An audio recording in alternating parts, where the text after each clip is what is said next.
So we bought a couple e-bikes from... This is the Ride1Up Portola. And we're going to unbox it for you, and then we'll let you know how well it rides. We put together one already, and this one's mine. So the tricky part is getting it out of the box without hurting yourself or breaking anything. So they say to take these extra pieces out. It is shipped very well protected. Very well protected. Is everything else connected? Yeah, all right. I think so. So the mistake we made last time is we didn't keep both wheels. So I'm going to get a hand on this. Okay. You get the seat. Ready? One. The box wants to come with us. Let me hold it with my feet. All right, that one better. Did mine come with a beanie too? It's in the box, but let's stay on point. I know, but I want my beanie. Can we bring it back towards you? We're gonna unfold it, and then we gotta cut all the connectors, but you want to be careful not to cut any of the cables. That would be a problem.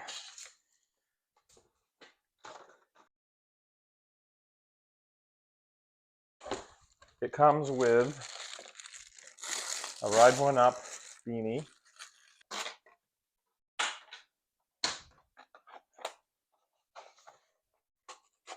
And a tool set, which is a set of hex and a charger. But right now we need the... What does this do, Higgy? That, I'm not sure, actually. And then we have a charger in here, too. Right, but yeah, right now we need that tool set. That's the next thing. Okay. Because we want to be able to unfold maintenance grease, also.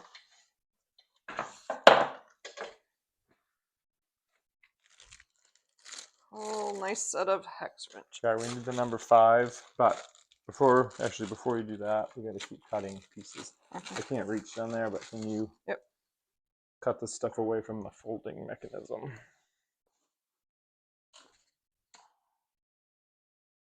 And, oh, well, I guess you could do that, but if we fold it, it'll be more stable. Nice. And then that's, I think it might just come right off. That's just the lever, the latching lever. And then, yep, that. Okay. All right, so now we're going to unfold it. Ready? Yep. So it's going towards you. Look at that. Yep.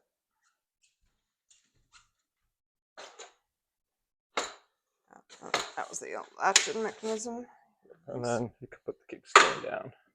Nice. It's much easier. We're going to want to turn it because this is the most complicated part, is the headset and the handlebars. You can see that's where the battery lives. We'll get back to that in a minute. That's very well protected. Well, my beanie's hot, so I'm going back to my ball cap. Better for fall riding. So this bike is listed for riders between 4'10" and like 6'3". We'll see about that, but you can see there's a minimum insertion point. So that is as high as the seat would go right there, but I don't know that I'd want to have it that high. Yeah, I don't think I want it that high either. No, you won't. Wait. Are Even you 6'4"? though I have long, no. I think so. Even though I have long legs. Right, we're just gonna put it here for now. So you take the number 5 hex wrench and loosen this connection. This is what connects the front fork to the handlebars, so this is pretty important. This is the main assembly step. And you can see that moves, so we're going to make sure we get that in alignment before we tighten it back up. You got to take the spacer out. Put this on for shipping, but you can, I don't know if you can read that, but it says throw it away, because some people think they want to keep it, they think it's useful. It's not.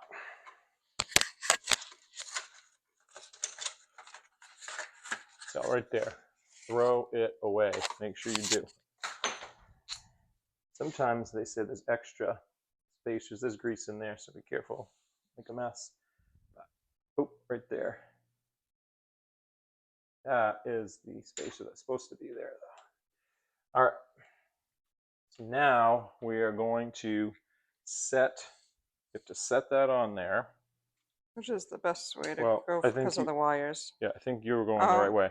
No, I think. No, listen, well, I don't think it really matters. I think you're going to get the same I think place. it's better like that, because the other way was twisted them more. A little at a time, you have to align it and put it in place. Yeah, this definitely was that. Yours was. Mine was loose. It went right on.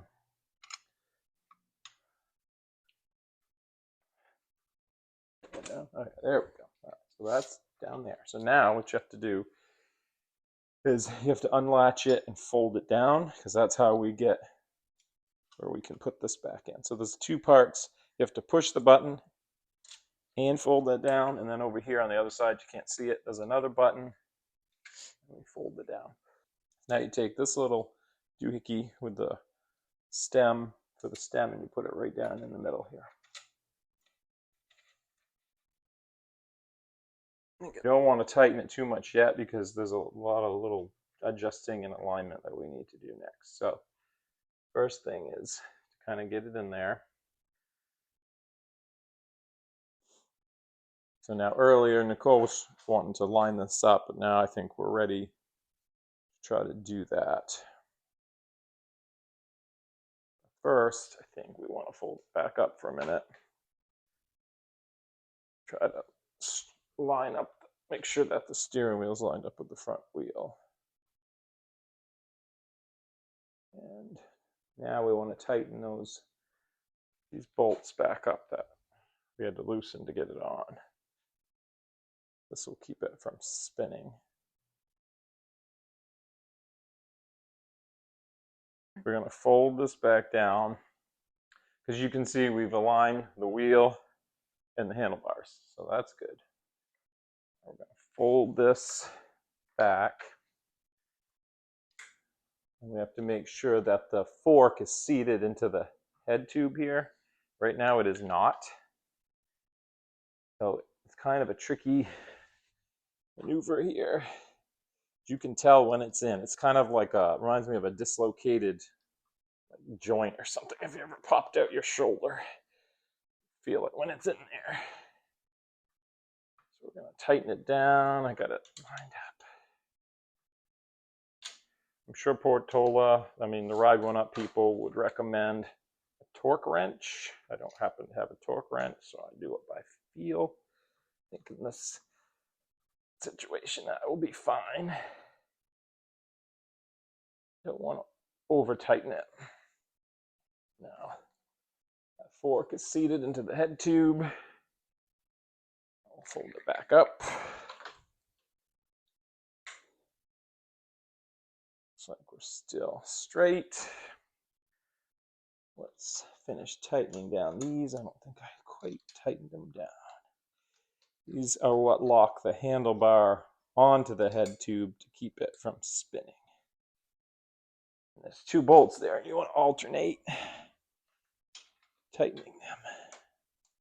Now, we went with folding bikes because we're going to be doing some traveling, and one of the things that you hear about a lot is people getting their bikes stolen because they can't properly secure them on the road. And we also want to be able to keep them out of the weather. We feel like the folding bike will fit that application. Try to get that lined up.